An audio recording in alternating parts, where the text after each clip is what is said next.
Hello, guys. Happy to see you again as usual. I'm your host, Jeho, and today we are still continuing with the book we have started, Think Fast, Think Slow by Daniel Kahneman. And today we are going to dive into one concept that I discovered last week. And I have to say that I've been thinking over this effect and the way it can affect various domains of our lives, whether it's relationships or whether it's the relationships that we have with different things or products. And I've been thinking about it. And as I will be doing as usual, I will just present to you the concept itself. I may put in my small thinking input, but I don't really do that most of the time because I believe that I'm in a stage where I have to gather information and then think over those information to get the truth.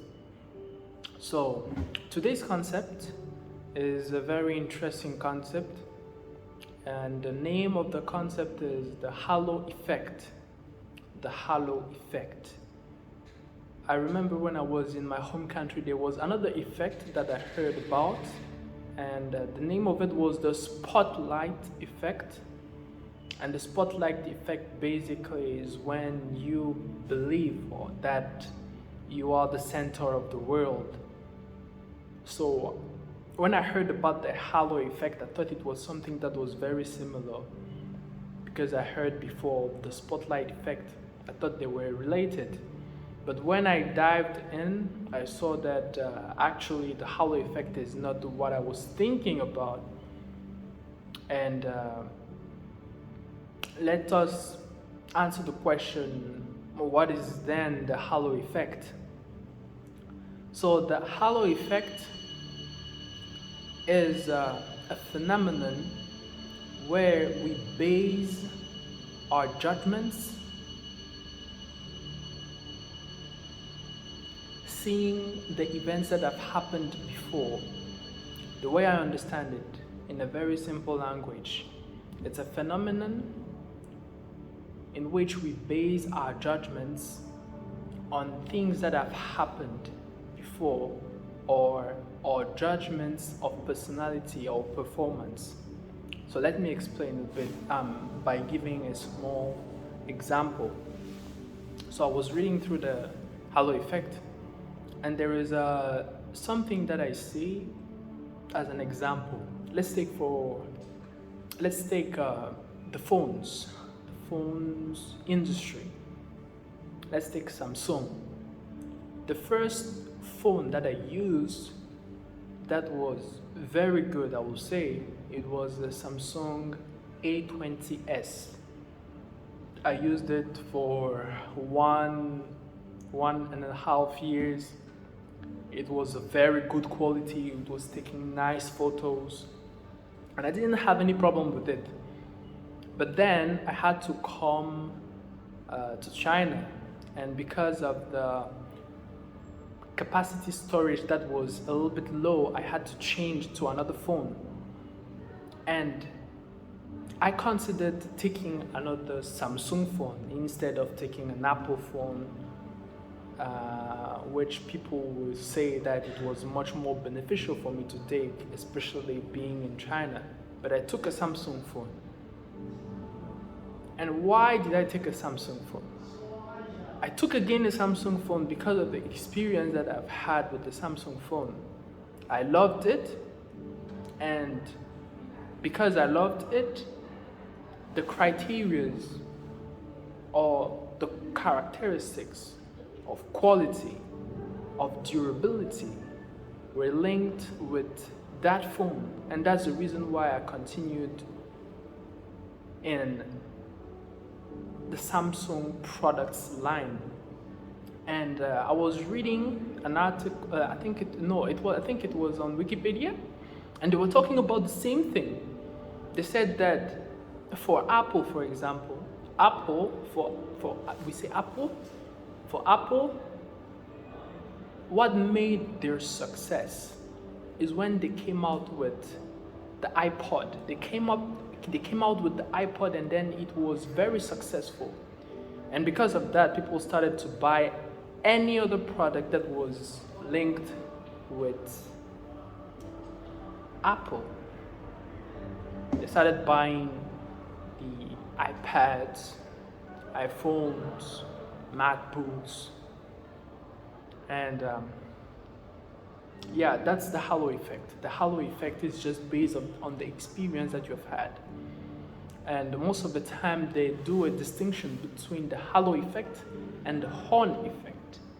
The halo effect is seeing the thing as good, and the horn effect is much of a way seeing the thing as bad. For example, if it's the horn effect, because you see that somebody is ugly, you will take the concepts of maybe this person is envious, is a bad person, vainglorious, likes money a lot, and you put it on the personality or on that person. You will say that this person is like this because you saw that he is ugly, and that's the on effect. But the halo effect, we use it in positive connotations, I will say. So this is the halo effect. And the halo effect, when I see it in terms of relationships with other people, I will say that there is something that is very interesting, and it is related most of the time to the good reputation that people may have. There is one proverb in the Bible that says that you have to keep reputation. You have to keep it. You have to keep your reputation. It's better than a good perfume. It's better than a good perfume because you have a good name, and when other people hear that good name, they will just assume that you're a good person. Or let me take the example of the first impression. There are some people, the projection that they give the first time when you see them is a very good impression. The way the person talks, the way he is, his body features is very attractive. And then you take those features and you link them with the values of this person is intelligent, this person is a nice person, open-minded. And then you have a judgment that may not be based on truth or on facts, because that person that is attractive, she may not be that good actually. And I will consider it, and people also consider it, as a cognitive bias. And that's the reason why Daniel Kahneman is talking about this concept in his book. And we know already he talks about system 1 and system 2. But for that one, I think I will be uploading another video about that. So that's the halo effect. That's the halo effect. That's the halo effect. So I hope you guys have enjoyed this video. Those days are very nice, and we'll be starting the university's basketball competition here in our school, and I'm preparing for that. Me and my friends will be trying to go and win. I really believe we will be able to. And then the day we will be winning, we'll come back to this video, and we will be laughing together. So I'm very happy of doing this video. I hope you guys enjoyed it. Like, subscribe, and I see you guys on the next one. Take care.